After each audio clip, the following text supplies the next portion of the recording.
산재 사망사고로 인한 경우에 보상을 받을 수 있는 절차는 3가지가 있습니다. 단 이때 주의하실 거는 잘못 진행하시면 손해배상금 줄어드는 최악의 결과가 나올 수가 있어요.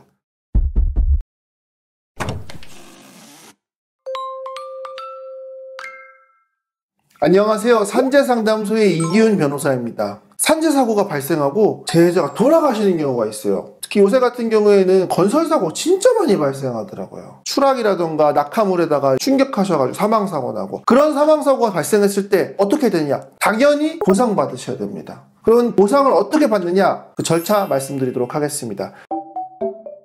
보상을 받을 수 있는 절차는 3가지가 있습니다. 첫 번째는 산재 절차, 두 번째는 민사 절차, 세 번째는 형사 절차입니다. 먼저 사망사고가 발생했다면 유족급여 및 장의비 신청을 하셔야 합니다. 유족급여는 연금과 일시금으로 구성이 되어 있고, 유족급여 수급권자가 있을 경우에는 연금으로 받게 되십니다. 연금 같은 경우에는 복잡한 계산식이 따로 있지만 일시금은 평균임금의 1300일치 해당합니다. 장의비도 지급이 되는데요, 평균임금의 120일치가 됩니다. 모든 경우 다 일시금으로 지급받으실 수 있는 건 아니지만 일시금 기준으로 생각을 하면은 평균임금의 1420일치가 일시금으로 지급이 가능하다, 이렇게 보실 수 있습니다. 자, 요거는 산재보험급여의 절차입니다. 사업주가 주는 게 아니에요. 사업주가 헌심 쓰듯이 산재해드릴게요. 아니죠. 산재 협조 정도는 할 수 있겠지만 산재는 누가 해준다? 국가에서, 국가기관인 근로복지공단이 해주는 겁니다.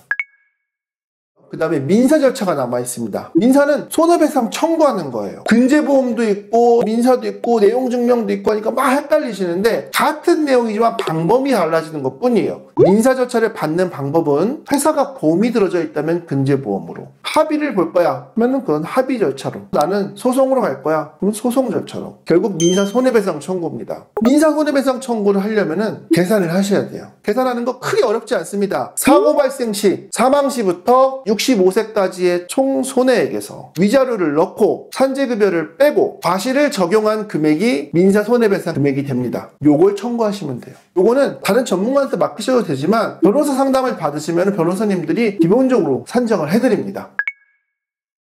형사 절차는 보상금을 받는 절차가 아닙니다. 형사 절차를 따라간다고 해서 보상금이 자동으로 나오진 않아요. 형사 절차의 주체가 되는 거는 잘못한 사람, 가해자, 즉 사망사고 같으면 누구예요? 사업주 혹은 관리자들, 이런 사람들이 형사 절차의 주가 되는 사람들입니다. 그럼 피해자는 뭘 할 수 있느냐? 첫 번째는 고소할 수 있어요. 사망사고 같은 경우에는 업무상 과실치사, 산업안전보건법 위반의 사망과 관계된 부분, 중대재해처벌법 위반, 요 3가지 죄책으로 고소가 가능합니다. 두 번째로는 피해자 의견 개진. 사망사고 같은 경우에는 수사기관에서 이미 상황을 인지하고 있을 겁니다. 피해자 의견을 적극적으로 개진할 수가 있어요. 세 번째, 합의 시도예요. 만약에 가해자도 반성하고 있고 우리도 그 반성을 받아들일 마음이 있다라고 한다면 그 반성의 징표로서 보상금 합의를 시도해 볼 수가 있습니다. 단 이때 주의하실 거는 형사합의 과정을 잘못 진행하시면 민사손해배상금 산재보험급여도 줄어드는 최악의 결과가 나올 수가 있어요. 형사합의 진행하시는 분은 꼭 법률 전문가 조언을 받으셔서 그 합의서 문구부터 내용 정하는 부분까지 다 문제 없도록 상의 받으시길 권하겠습니다.